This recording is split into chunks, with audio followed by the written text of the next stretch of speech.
Bienvenue dans ce nouveau cours. Vous avez posé les premières briques concernant ce qui vous anime devant un échiquier, c'est parfait. Aujourd'hui, cela va être un peu plus léger.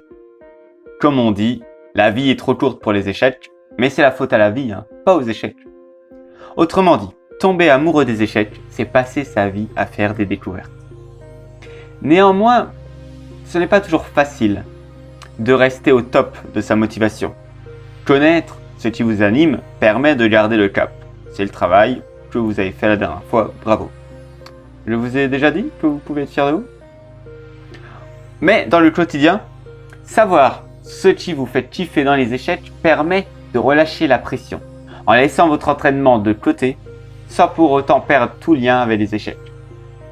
Par exemple, en vous concentrant pendant un temps juste ce qui vous fait kiffer, ce qui vous donne vraiment du plaisir dans les échecs.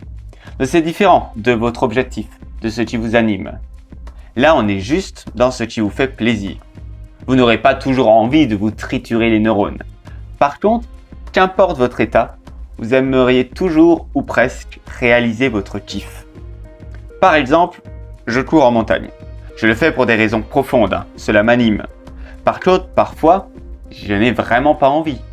Ma raison profonde est toujours valable, mais ça me saoule.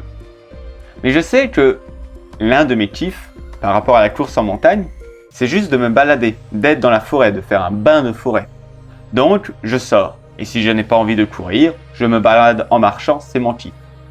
J'avance pas clairement vers mon objectif, ma raison profonde, mais je reste en lien, j'ai ce kiff. Donc, qu'est-ce qui peut vous faire kiffer au niveau du jeu d'échecs ? Différents exemples, ça peut être de sentir la personnalité de votre adversaire se briser. Pour paraphraser le grand Bobby Fischer, le cinglé Bobby Fischer. Ça peut être la satisfaction de résoudre des exercices tactiques. C'est pas mal ça.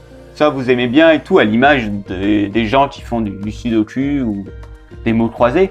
Hop, pas très motivé, hop, vous faites ça, vous aimez bien, petite stimulation intellectuelle. Ça peut être de vous mettre la pression en jouant des parties ultra rapides. En 1 minute chacun, ou 3 minutes plus 2. Ça peut être, au contraire, de faire de belles et longues parties, qu'importe le résultat. Si ce qui vous fait kiffer, c'est de faire des longues parties, bah hop, aujourd'hui, vous n'êtes pas motivé, pas d'entraînement, vous trouvez un adversaire sur internet pour faire une partie en 1 heure chacun, par exemple. Ça peut être le fait de vous sentir appartenir à une communauté de joueurs. Donc, pas motivé, vous allez sur le Discord, je ne sais quelle communauté de joueurs, sur Facebook ou autre, et puis vous discutez. Ça peut être le fait de jouer des coups audacieux, d'être là où on ne vous attend pas, ou alors d'être vu comme le spécialiste d'un aspect très précis. Votre kiff, ça peut être aussi de jouer pour vous détendre, pour penser uniquement à l'échiquier, à rien d'autre. Ça peut être de vous imprégner de la vie des champions, de lire des articles, de voir des vidéos sur tel ou tel joueur totalement dingue. Ou alors de suivre l'actualité. Voilà, ce ne sont que des exemples. Donc, posez-vous ces questions. Qu'est-ce qui me fait kiffer ? Pourquoi j'aime jouer aux échecs ? Qu'est-ce que je préfère ? Qu'est-ce qui me fait kiffer ? Pourquoi j'aime jouer aux échecs ? Qu'est-ce que je préfère ?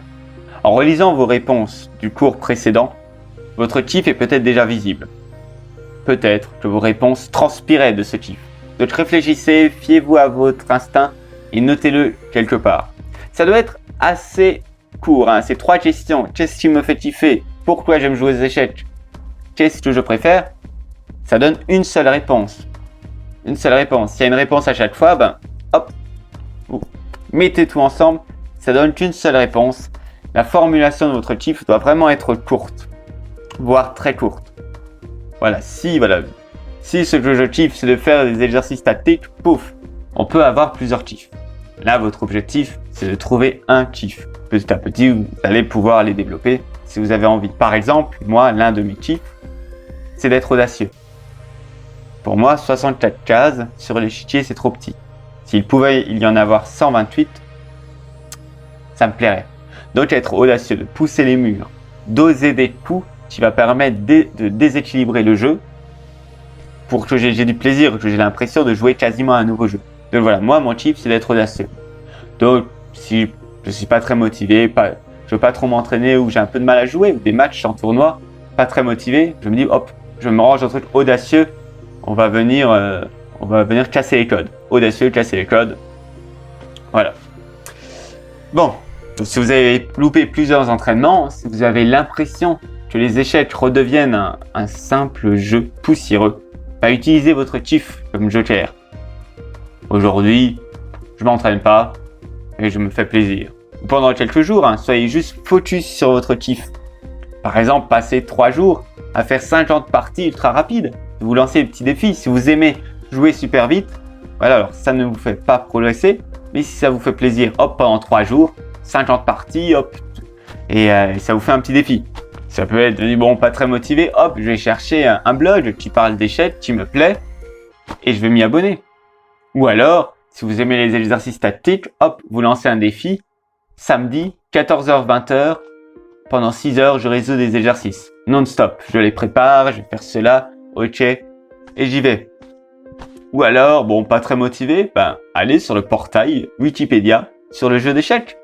Et puis, vous prenez la liste des joueurs et vous lisez 10, 15, 100 pages Wikipédia sur les joueurs d'échecs. Moi, j'adore faire ça. Lisez la page de Blackburn, la mort noire, excellent. Bon, voilà, cela permet de relancer la machine, de vous remettre sur le droit chemin, de rester en lien avec les échecs. Voilà, donc, pour aujourd'hui, c'est tout. Ok, prenez le temps de trouver votre chief. C'est une petite astuce qui semble tellement logique, mais qu'on oublie. Tellement on doit se dire, ah bah oui, là je progresse, c'est sérieux, j'ai acheté une formation, tac. Trouvez votre chief, et alors vraiment, vous allez voir, vous allez découvrir plus d'aventures sur l'échiquier que sur toutes les mers du monde. Voilà, je vous aurais prévenu.